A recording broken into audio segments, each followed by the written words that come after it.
Well, hello there, everyone. This is Tirza Ekholm, live streaming to you and recording also from Colorado Springs, Colorado.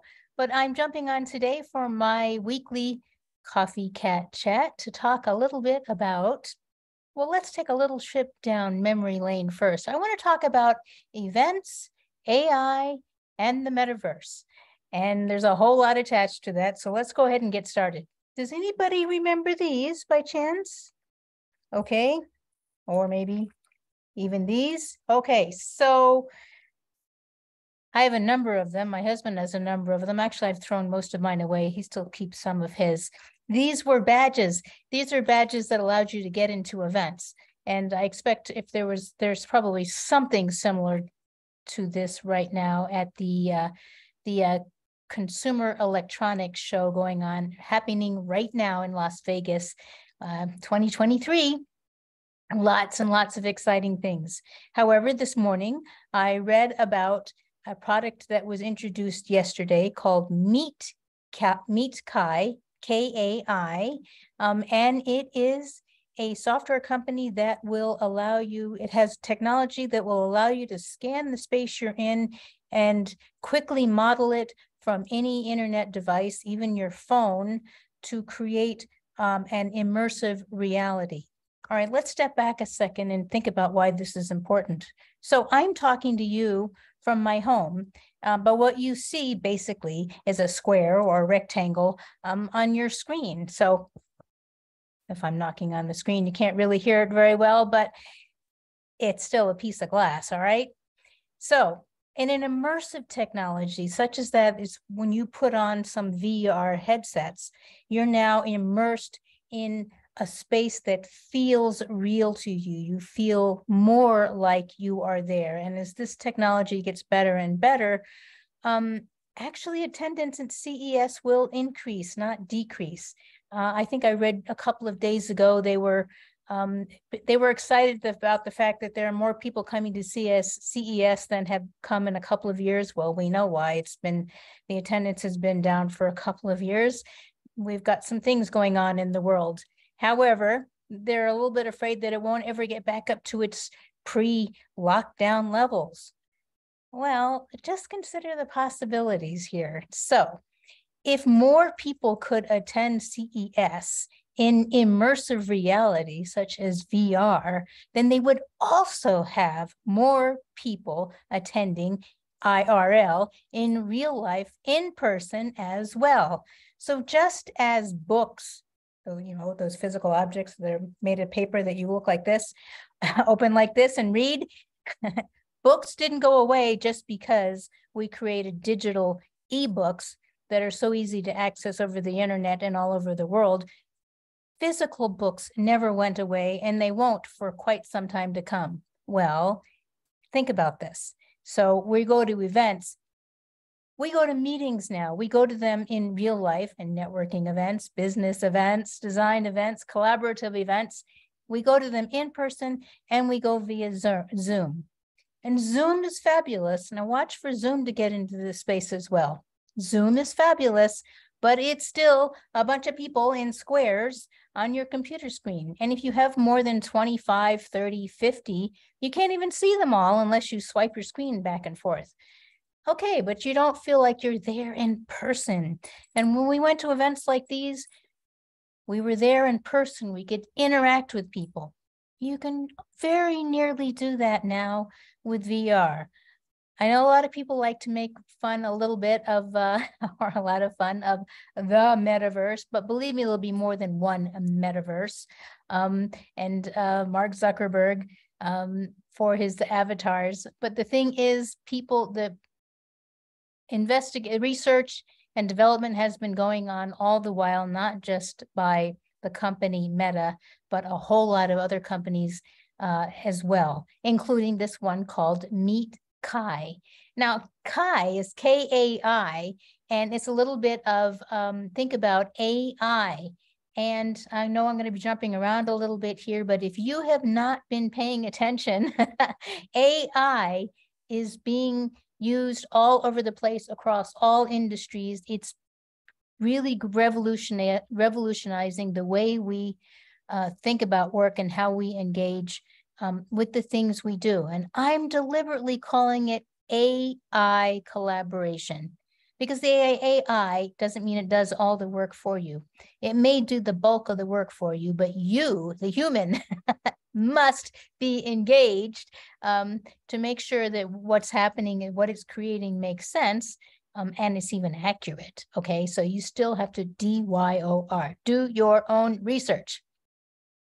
However, having said that, because I'm not at CES and visiting a whole lot of booths, and if I was, honestly, I'd probably get lost there because there'd be so many really cool things to play with and look at.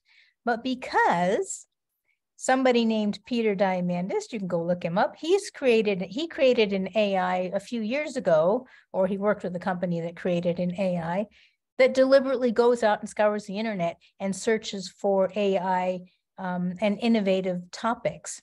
And so in the newsletter I got from him yesterday called Future Loop, go check it out on futureloop.com. I don't get anything for that. Just go check it out for yourself. One of the articles talked about MeetKai at CES 2023. So that only had a couple of paragraphs. It piqued my interest. I went out on the internet, did a Google search, and looked for more information about MeetKai, and it's really pretty fascinating. So you're thinking, all right, so big deal. You can go out and map a 3D space around you. This is going to be super for things like people who are in real estate, being able to do almost like on the spot tours of where they are, whether it's residential, commercial properties, or even just a piece of land where you're trying to describe to your potential client what could be possible to be built there, or what's possible to build in a space that's already existing. It's going to be fabulous for interior designers. So we've already got some software out there where you can take a picture of your living room, for example, and you upload it into, or you put the image into this particular software, and you say, okay, what would my living room look like with gray curtains? Oh, yuck, that's terrible. Okay, how about purple and yellow carpet? Yeah, not so much, but you can play with it. That's the whole thing. Well, what if I put the sofa over here? And what if I put my bookshelves over there? And what if I didn't even have any bookshelves? I mean, the possibilities are endless is where I'm trying to go with this. So this is just start your brain thinking about these things. So real estate, interior design, meetings and events. Okay, now you're wondering, well, Tirza, you've been about NFTs for a couple of years now. What has that got to do with NFTs? So what if this wasn't a piece of paper on a little, whatever you call this thing, lanyard? What if that was an NFT and then you showed up at the event, which is maybe what they're doing now for all I know, and you flash your NFT or scan your NFT, and that's what allows you to get into the event. Furthermore, if you bought a certain level of NFT, you could go into certain booths and get, the VIP experience versus just let's just wander around and look at things. Or you get to go to the VIP luncheon where you get to talk to the creators and the developers for an hour over a sandwich and a beer or something. I'm saying the possibilities are endless. But not only that, what if there were then, after the symposium, perks? So you have access to recordings, you have access to materials that you can get on your any of your devices. You have access to your immersive experience that you had created while you were there, so you could just feel like you were back there again, all through the admission of an NFT. So this immersive experience, let me talk about that a little bit. Again, I know I'm jumping around, but VR means virtual reality. So again, you're in an immersive experience, you're in a 3D, almost 3D plus, because more of your senses are being engaged. So you feel like you are really there. And when you're interacting with people as they put their avatars into the same space with you, it almost feels real. There's a lot more work to be done at it, but it's happening. All right, for some people that might feel a little bit too much and too weird, and you'll want to be aware of the surroundings where you are. So that's where we have something called augmented reality. And augmented reality could be as simple as putting on a pair of glasses and you still see where you are, but you are also seeing the place where you're engaging with other people. So you're walking down a beach somewhere, but you're really walking down a space in your house. So you have the kind of the sensation maybe of walking on the sand, you can hear the ocean, but you can still see you are in your house. Okay, that might feel a little weird too, but I'm saying there are more ways to experience being together with each other. And we're not restricted anymore to just looking at a flat screen, which is what you're looking at me on. And then furthermore, even though I'm live, you're not seeing me. You're not seeing me live. We don't get to engage one-to-one unless you're putting comments below that I don't get to see. Or you've joined my Zoom, which if you had the Zoom address, you could. It doesn't replace in real life. It augments in real life. So just for the record, I'm going to an in real life later on today, meeting today. So it gives us more opportunities to experience and engage the world we live in, but it also gives us these avatars that we get to create that will interact for us. As us, we can also program these ARs to interact for us on our behalf, doing some of these things on our behalf. So there's a whole lot more things happening. I just wanted to create a video today so I could tickle your imagination with the possibilities that are already being explored.